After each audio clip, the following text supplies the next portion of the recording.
Sir हमने US की बात की, अब मैं उन इंडियंस की बात करना चाहूंगी जो यूएस के अलावा अदर कंट्रीज में रहते हैं, उनके लिए कैसी सिचुएशंस आपको देखने को मिल रही हैं?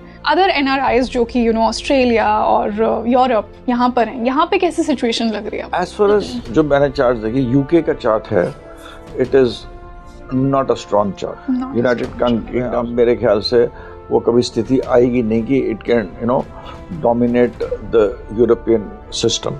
तो यूके जो लोग whoever who are going to UK should think twice, because UK is जैसे कहते हैं ना ढलान पे है, it's on the it is मतलब वहाँ पर rule will be by the people. There will be no strong government king, no strong prime minister.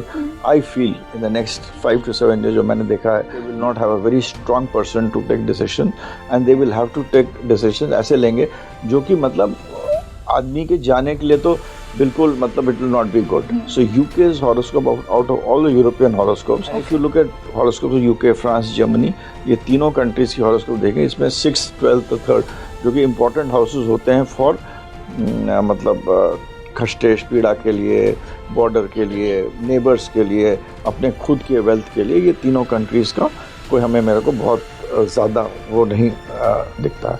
The charts, if you look at other countries like China, China कोई कितना कह ले, but China's chart has strength. China's chart at the moment also has strength. ऐसा नहीं कि strength नहीं जा, but it is a slow dip there. अभी नहीं, 2.5 years down the line.